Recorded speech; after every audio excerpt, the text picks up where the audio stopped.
반갑습니다. 기도로 수요예배 시작하겠습니다. 참 좋으신 하나님 아버지의 귀한 사랑에 한없이 감사를 드립니다. 두려워하지 말라, 놀라지 말라, 내가 너의 하나님 됨을 알지어다. 늘 동행하여 주심도 잊을 때가 있기도 하고 하나님을 의지한다 하면서도 의심할 때가 많습니다. 속히 깨달아서 마음을 정비하여 말씀과 기도로 무장하게 하여 주시옵소서. 어린아이와 같은 믿음으로 자라가게 하여 주시옵소서. 신방이 진행되는 가운데 시간을 내게 하여 주시옵소서. 하나님을 만날 시간, 신앙을 점검할 시간을 갖게 하시고 기간과 구역이 기도로 무장하여 어떤 시험에도 능히 이겨내게 하여 주시옵소서. 병거 중에 있는 성도님들 영과 육이 다시금 회복되기 원하며 긍휼이 많으신 아버지의 손길로 치유하여 주시옵소서.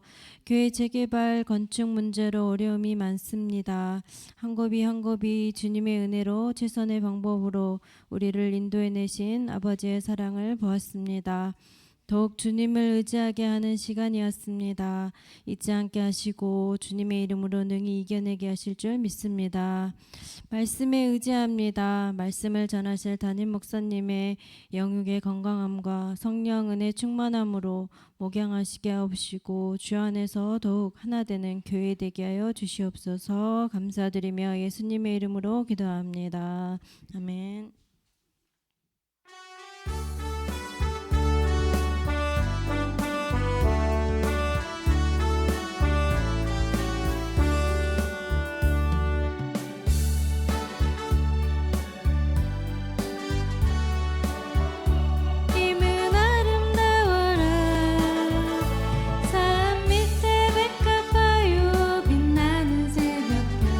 주님 영원할 길 아주 없도다.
목사님 나오셔서 말씀 전하시겠습니다.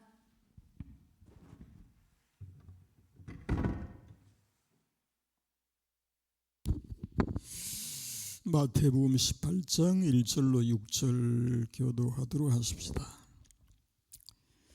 그때에 제자들이 예수께 나와 이르되 천국에서는 누가 크니까?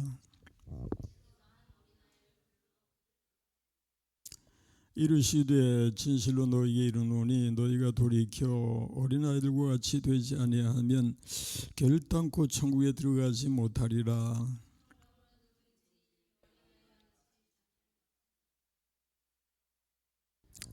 또 누구든지 내 이름으로 이런 어린아이 하나를 영접하면 곧 나를 영접함이니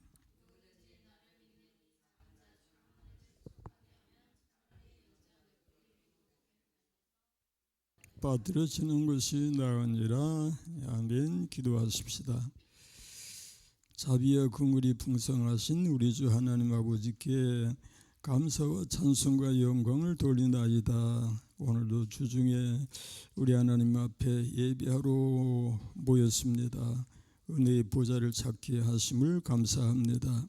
하나님 앞에 나오는 자가 복이 있나이다. 그 말씀을 듣는 자가 복이 있나이다. 그 말씀을 지켜 행하는 자가 또한 복이 있나이다. 주의 말씀을 사랑하고 사랑하는 저희들이 되게 하옵시고 그 말씀으로 사는 저희가 되게 하옵소서. 이 시간도 오직 성령께서 우리 마음들을 주장하여 주옵소서. 예수님의 이름으로 비옵나이다. 아멘. 아멘. 샬롬. 오늘도 수요예배에 임하신 여러분 모쪼록 강건하시기를 축원합니다. 성경 암송 구절은 그러므로 시작하십시다. 그러므로 생명을 사랑하고 좋은 날 보기를 원하는 자는 혀를 금하여 악한 말을 그치며 그 입술로 거짓을 말하지 말고 악에서 떠나 선을 행하고 화평을 구하며 그것을 따르라. 됐나? 또 한 가지 더. 사랑하는 자들아 너희를 연단하려고 오는 불시험을 이상한 일 당하는 것 같이 이상히 여기지 말고 오히려 너희가 그리스도의 고난에 참여하는 것으로 즐거워하라. 이는 그의 영광을 나타냈을 때에 너희로 즐거워하고 기뻐하게 하려 함이라. 아멘. 오늘도 역시 또 어린아들과 같이 되지 아니하면이라고 하는 제목으로 본문을 살펴보는데 오늘은 이 성경 속에 나타나는 어린아들의 모습을 살펴보려고 합니다. 긍정적인 어린아이들, 믿음의 그 아이들이죠. 주로 이제 모세, 어린 모세, 또 어린 사무엘, 또 소년 다윗, 또 나만의 집 여종 게지바이라고도 이제 번역이 됐는데 오병이어의 또 주인공 또 어린아이가 있죠.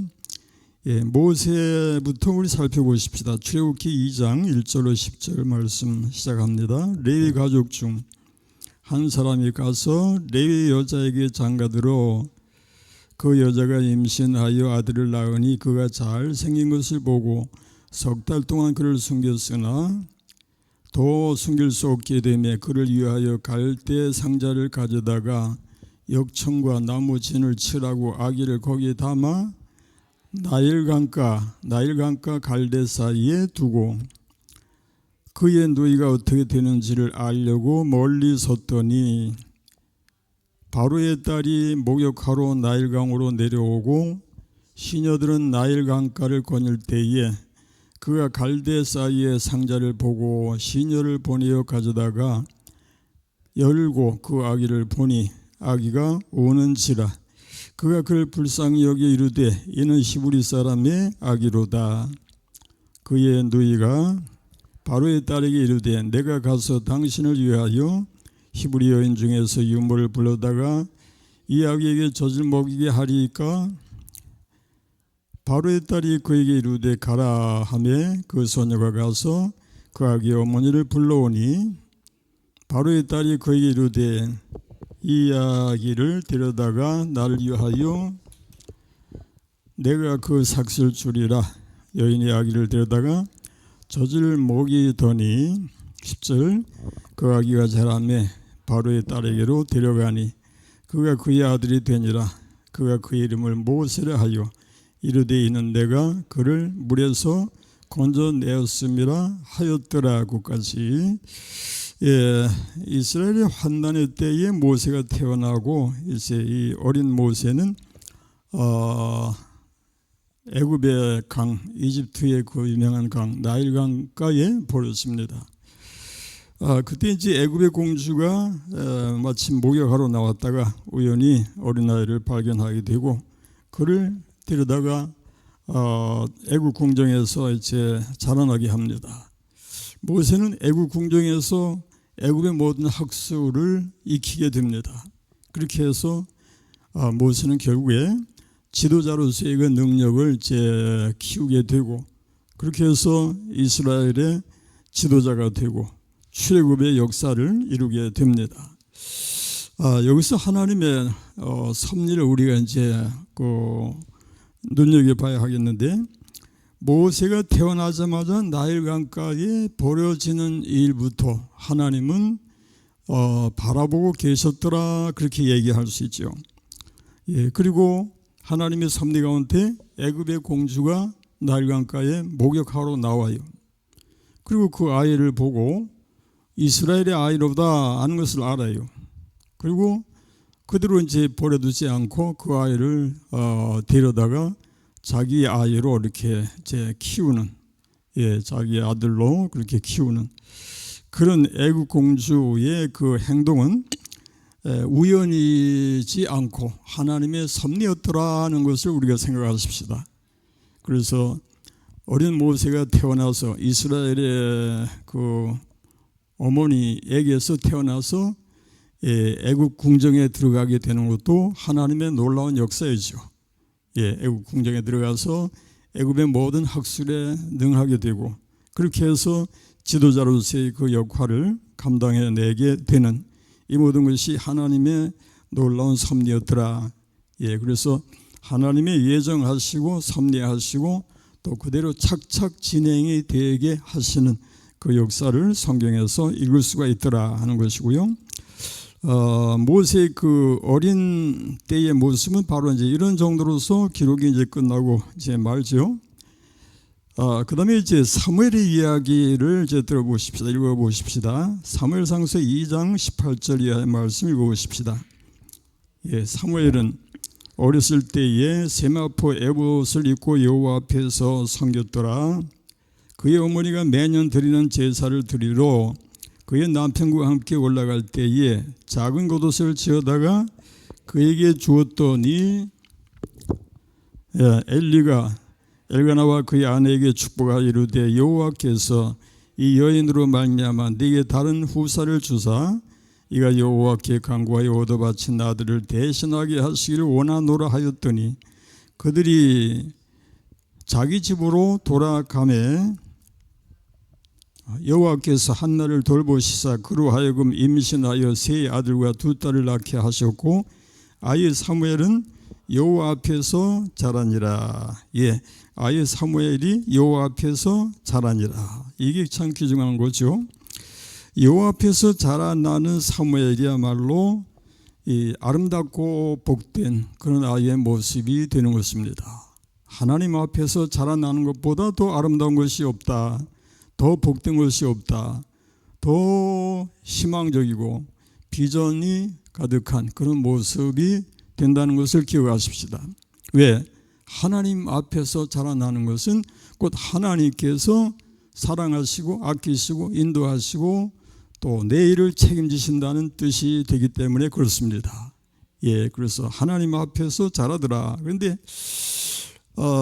엘리 제사장 밑에는 홈리와 비느하스라고 하는 두 아들이 있었는데 그들도 역시 아버지가 제사장이기도 하고 이 하나님의 은혜를 입을 만한 그런 여건이었음에도 불구하고 홈리와 비느하스에게는 여호와 앞에서 자라니라 하는 말씀이 없어요.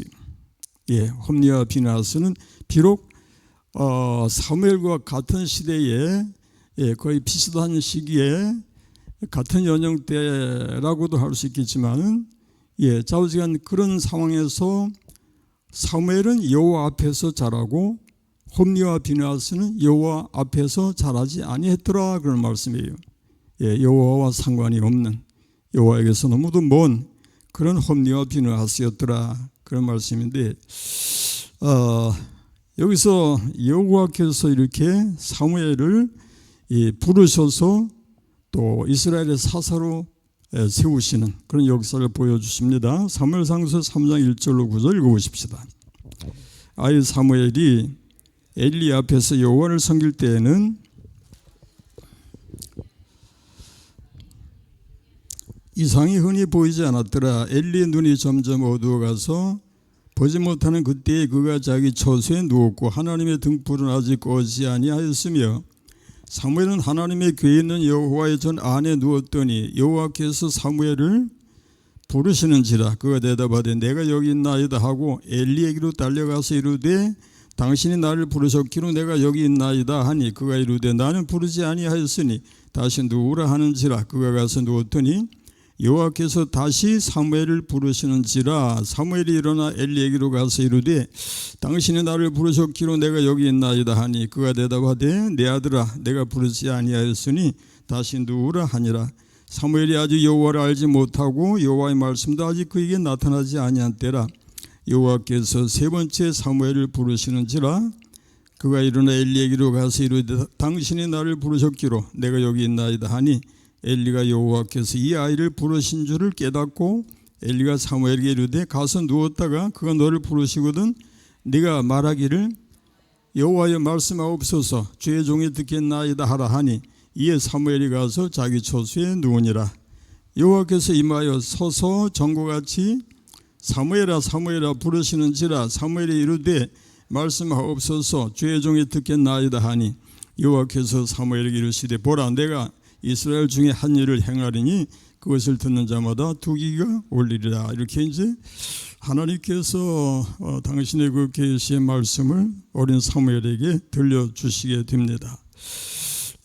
여기서 어린 사무엘이 성전에 누웠고 여호와께서 그를 세 번이나 부르셨더라 라고 하는 말씀이 아주 인상적인데 엘리 제사장이 사무엘이 가르쳐 주기를 여호와께서 너를 부르셨으니까 가서 하나님이 부르실 때에 주여 말씀하옵소서 종이 듣겠나이다라고 대답하라 그렇게 가르쳐줘요.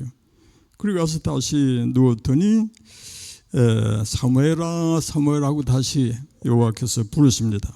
그랬더니 사무엘이 뭐라고 합니까? 말씀하옵소서 주의 종이 듣겠나이다. 이게 중요하죠. 한번 따라해보세요. 말씀하옵소서 주의 종이 듣겠나이다. 신앙생활에서 이 귀중한 게 뭡니까? 바로 듣는 일이다라는 것입니다. 그래서 이스라엘아 들으라 우리 시작하는 그 쇠마라고 하는 아주 유명한 말씀이 그거죠. 이스라엘아 들으라 우리 하나님 여호와는 오직 유일한 여호와시니 너는 마음을 다하고 뜻을 다하고 힘을 다하여 네 하나님 여호와를 사랑하라. 그렇게 11절까지 나가는 말씀이 바로 들으라가 강조되는 것인데 우리가 바로 이걸 잘해야 신앙의 승리자가 됩니다. 여호와께서 우리에게 말씀하실 때에 주여 말씀하옵소서 듣겠나이다. 이런 마음밭이 만들어져야 하겠다. 그래서 말씀의 씨앗이 뿌려지고 그것이 싹이 나고 열매가 맺혀지고 복된 삶이 될 것입니다. 아멘. 우리는 듣는 일을 잘해야 되겠다. 말씀하옵소서 제가 듣겠나이다. 여기서 한번 따라해보세요. 말씀하옵소서 제가 듣겠나이다. 제가 듣겠습니다. 주의 종이 듣겠습니다. 제가 듣겠습니다. 라고 하는 그 마음의 자세, 하나님의 말씀을 들을 수 있는 그런 마음의 준비가 되어 있어야 되겠다라는 것입니다. 그래서 이렇게 사는 사람이야말로 하나님의 말씀을 황금같이 여길 줄로 믿습니다. 그래서 주의 말씀이 귀한 것을 알기 때문에 주여 내게 무슨 말씀을 하시려나이까 제게 말씀해 주옵소서. 제가 듣겠나이다가 되는 줄로 믿습니다. 예, 주님의 선하신 뜻에 순종하겠다는 그런 자세가 되지요. 그래서 주님의 뜻을 이루소서. 고요한 중에 기다리니 진흙과 같은 날 빚으사 주님의 형상 만드소서. 주님의 뜻을 이루소서. 주님 발 앞에 엎드리니 나의 맘속을 살피시사 눈보다 시게 하옵소서. 주님의 뜻을 이루소서. 병들어 몸이 피곤할 때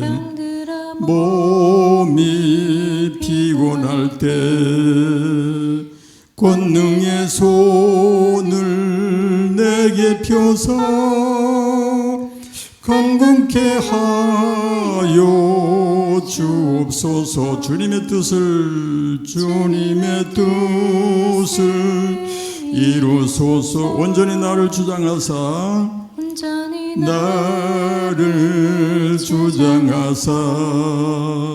주님과 함께 동행함을 만민이 알게 하옵소서.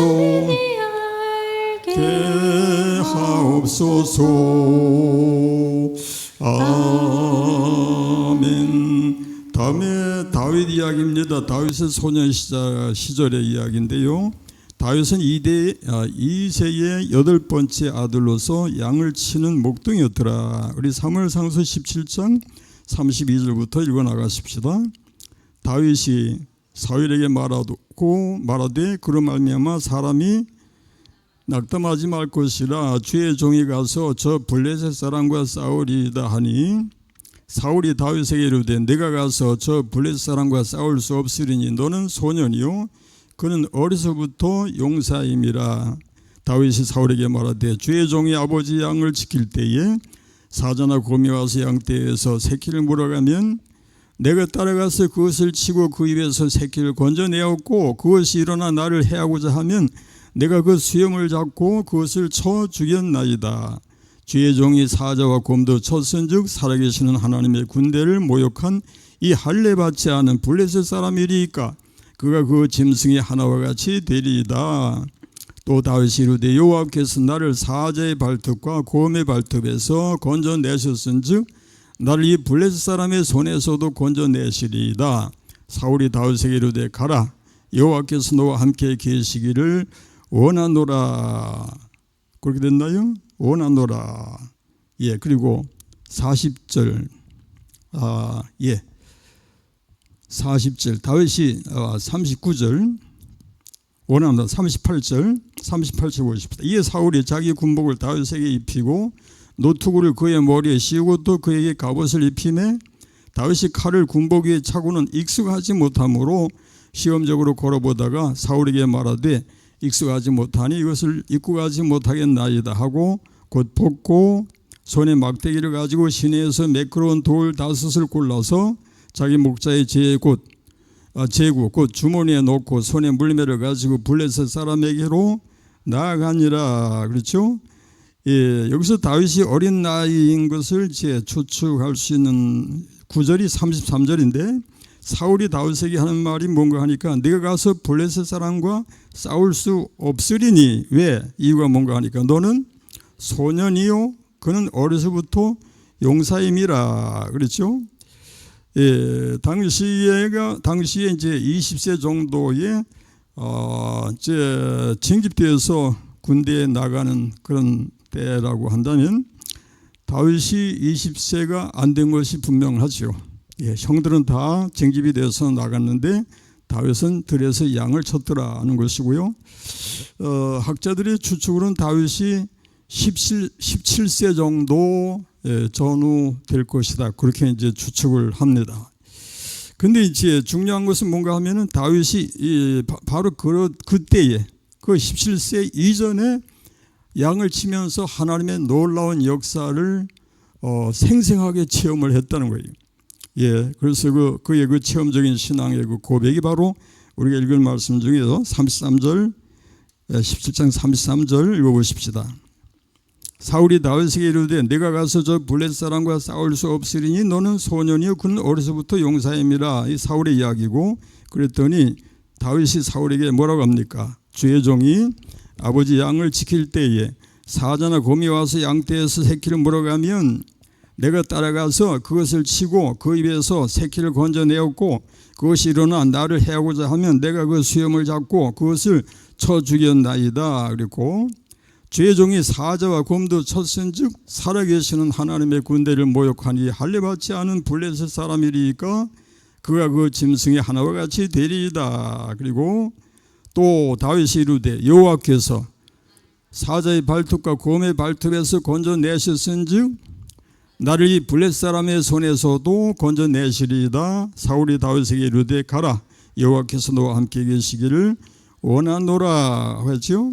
예, 여기서 참 신기하고 놀라운 거에 뭐냐 하면은 다윗이 양을 칠 때에 사자나 곰이 와서 양떼의 새끼를 물어가면 쫓아가서 그것들을 치고 사자의 발톱과 곰의 발톱에서 양의 새끼를 건져내었다라고 얘기를 하는데, 그게 바로 다윗의 경험이었더라. 다윗이 양을 치면서 경험한 일이었더라 하는 얘기예요. 예, 그것은 다윗이 이제 17세 정도라고 할 때 그 이전에 겪었던 경험이었더라는 얘기예요. 그러니까 다윗이 이렇게 어린 나이에 하나님의 역사를 생생하게 체험하는 그런 믿음의 사람이었던 것을 보여주는 것이다 라는 말씀이에요. 특히 여기서 이제 다윗이 이 37절 말씀 보니까 자기가 곰의 발톱에서 사자의 발톱에서 양의 새끼를 건져낸 것은 자기의 힘이 아니고 자기의 능력이 아니고 또 우연이 아니고 뭐라고 그랬어요? 37절을 보니까 또 다윗이 이르되 여호와께서 나를 사자의 발톱과 곰의 발톱에서 건져내셨은즉이라고 했어요. 그러니까 자기가 뭐 힘이 있어서 자기가 잘나서 사자의 발톱에서 양을 건지고 또 곰의 발톱에서 양을 구해낸 것이 아니라 여호와께서 나를 사자의 발톱과 곰의 발톱에서 건져내셨더라는 말씀이에요. 예, 이렇게 다윗은 하나님의 역사를 생생하게 체험하는 어린 나이, 어린 시절을 겪었다는 얘기예요. 예, 그것이 이제 양을 치면서 그렇게 체험하게 되었는데, 그래서 이제 다윗은 정말 우리가 너무나도 참 사랑하는 그 시편 9절, 시 23편을 이제 다윗이 낭송하게 된, 기록하게 된 그 배경이라, 동기라, 그렇게 이제 얘기들을 하게 됩니다. 그래서 우리가 다시 한번 읽어본다면은 여호와는 나의 목자시니 내게 부족함이 없으리로다. 그가 나를 푸른 풀밭에 누이시며 쉴만한 물가로 인도하시는도다. 또 내 영혼을 소생시키시고 자기 이름을 위하여 의의 길로 인도하시는도다. 내가 사망의 음침한 골짜기로 다닐지라도 해를 두려워하지 않을 것은 주께서 나와 함께 하심이라. 주의 지팡이와 막대기가 나를 안위하시나이다. 주께서 내 원수의 목전에서 내게 상을 차려주시고 기름을 내 머리에 부으셨으니 내 잔이 넘치나이다. 내 평생의 선하심과 인자하심이 반드시 나를 따르리니 내가 여호와의 집에 영원히 살리로다. 예, 아멘. 예, 다윗의 신앙 경험, 그 체험이 바로 우리들의 경험이 되고 우리들의 체험이 될 수 있기를 축원합니다. 그렇게 해서 골리앗을 무너뜨리는 그런 역사가 이제 45절, 17장 45절에서 나오는데, 한번 읽어보십시다. 다윗이 블레셋 사람에게 너는 칼과 창과 단창으로 내게 나오거니와 나는 만군의 여호와의 이름, 그 내가 모욕하는 이스라엘 군대의 하나님의 이름으로 내게 나아가노라. 멋있죠? 예, 너는 칼과 창과 단창으로 내게 나오지만 나는 누구? 만군의 여호와 이름, 네가 모욕하는 이스라엘 군대의 하나님의 이름으로 내게 나아가노라 해서 골리앗을 무너뜨렸더라. 아멘. 예, 이렇게 하나님의 역사를 나타내냈던 다윗이었더라, 그런 말입니다. 말씀이죠. 이 다윗이 이제 예수님의 예표 인물이라고 이제 하는데, 다윗과 예수님을 뭐 비교가 안 되지만은 다윗은 골리앗을 무너뜨렸어요. 그럼 예수님은 누구를 물리치시는가 우리가 알고 있죠? 마태복음 4장에 한번 읽어보십시다. 예, 그때에 예수께서 성령에게 이끌려 마귀에게 시험을 받으러 광야로 가사 40일을 밤낮으로 금식하신 후에 줄이신지라. 또 시험하는 자가 예수께 나와서 이르되 네가 만일 하나님의 아들이거든 명하여 이 돌들로 떡덩이가 되게 하라. 그랬더니 예수께서 대답하여 이르시되 기록되었으되 사람이 떡으로만 살 것이 아니요 하나님의 입으로부터 나오는 모든 말씀으로 살 것이라. 아멘. 예, 그리고 두 번째 시험이 뭔가요? 이 마귀가 예수를 거룩한 성으로 데려다가 성전 꼭대기에 세우고 그다음 이르되 네가 만일 하나님의 아들이거든 뛰어내리라. 기록되었으되 그가 너를 위하여 그의 사자들을 명하시리니 그들이 손으로 너를 받들어 발이 돌에 부딪히지 않게 하리로다 하였느니라 라고 했더니 예수님이 하신 말씀이 뭐예요? 주 너희 하나님을 시험하지 말라. 다시 한번 따라해 보세요. 주 너희 하나님을 시험하지 말라. 예, 이렇게 또 물리치셨고, 세 번째는 마귀가 또 그를 데리고 지극히 높은 산으로 가서 천하만국과 그 영광을 보여 이르되 만일 내게 엎드려 경배하면 이 모든 것을 내게 주리라. 예, 그랬더니 10절 이에 예수께서 말씀하시되 사탄아 물러가라. 기록되었으되 주 너희 하나님께 경배하고 다만 그를 섬기려 하였느니라. 아멘. 한번 따라해 보세요. 사탄아 물러가라. 주 너희 하나님께 경배하고 다만 그를 섬기라. 아멘. 이렇게 해서 마귀는 예수를 떠나고 천사들이 나와서 수종드니라. 다윗은 골리앗을 무너뜨렸더라. 예수님은 누구를? 사탄 마귀를 무너뜨렸더라. 그런 말씀이죠. 예, 다윗은 하여튼 뭐 예수님의 그 그림자이니까 예표가 되고 그림자가 되고 하니까 그렇게 이제 비교가 된다는 말씀이고요. 그 다음에 이제 나만 장군의 여종이었던 그 어린 소녀 이야기입니다. 열왕기하서 5장 1절 이하의 말씀 읽어보십시다. 아람 왕의 군대 장군 나아만은 그의 주인 앞에서 크고 존귀한 자냐. 이는 여호와께서 전에 그에게 아람을 구원하게 하셨습니다. 그는 큰 용사이나 나병 환자더라 했고요. 그 다음에 전에 아람 사람이 떼를 지어 나가서 이스라엘 땅에서 어린 소녀 하나를 사로잡으며 그가 나아만의 아내에게 수종들더니 3절 그의 여주인에게 이르되 우리 주인이 사마리아에 계신 선지자 앞에 계셨으면 좋겠나이다. 그가 그 나병을 고치리다 하는지라. 예, 나아만에 들어가서 그의 주인께 아뢰어 이르되 이스라엘 땅에서 온 소녀의 말이 이러이러하더이다 하니 5절에 아람 왕이 이르되 갈지어다. 이제 내가 이스라엘 왕에게 그를 보내리라 하더라. 나아만이 곧 떠날새 은 10달란트와 금 6,000개와 의복 10벌을 가지고 가서 아람 이스라엘 왕에게 그 글을 전하니 일렀으되 내가 내 신하 나아만을 당신에게 보내오니 이 글이 당신에게 이르거든 당신은 그의 나병을 고쳐주소서 하였더라. 예, 이렇게 해서 나아만은 문둥병을 고치게 되었더라가 되죠. 예, 우리가 알고 있는 대로 나아만은 문둥병을 고치게 됩니다. 예, 물론 이제 고치기까지는 또 여러 가지 뭐 아주 드라마틱한 그런 이야기들이 이어지는데, 자, 어쨌든 나아만이 그 문둥병의 그 고침을 받게 된 것은 누구로 말미암아서? 이스라엘에게서 잡혀온 어린 소녀로 인하여. 예, 이 어린 소녀는 이름이 밝혀지진 않았지만도 엄청난 일을 한 것이다, 그런 말씀이에요. 예, 이방 땅에 비록 잡혀갔지만, 예, 비록 그는 어린 소녀에 불과하지만, 다른 그 개역 성경에서는 이 어린 소녀라고 하지 않고 계집아이라고 이제 그렇게 번역이 되어 있어요. 계집아이, 하여튼 작은 아이, 작은 소녀. 예. 그럼에도 불구하고 이 아이가 이방 땅에 잡혀가서 결국에는 하나님께 영광을 돌렸더라는 거예요. 예, 대단하잖아요. 어린 소녀가 아무것도 아닌 것 같지만 이렇게 자기가 살고 있는 공간에서 하나님께 영광을 돌릴 수 있다면 이게 바로 믿음의 승리가 될 줄로 믿습니다. 우리가 바로 그런 신앙생활을 해야 한다라는 것이죠.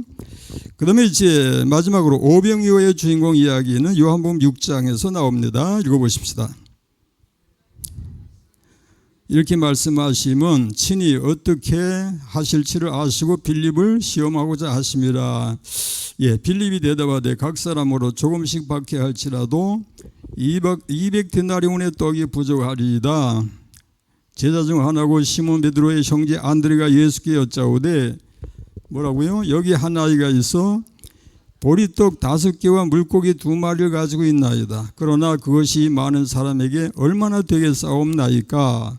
그랬더니 예수께서 이르시되 이 사람들로 앉게 하라 하시니 그곳에 잔디가 많은지라 사람들이 앉으니 수가 5,000명쯤 되더라 그랬고요.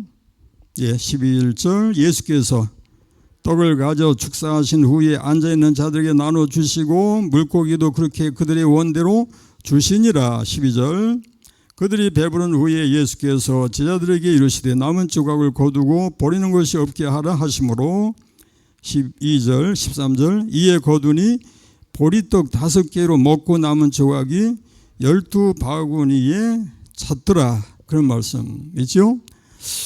여기서도 이 어린아이가 보리떡 5개, 물고기 2마리를 가지고 예수님께 그것을 드렸더니 오병이어의 역사가 일어났더라는 것이에요.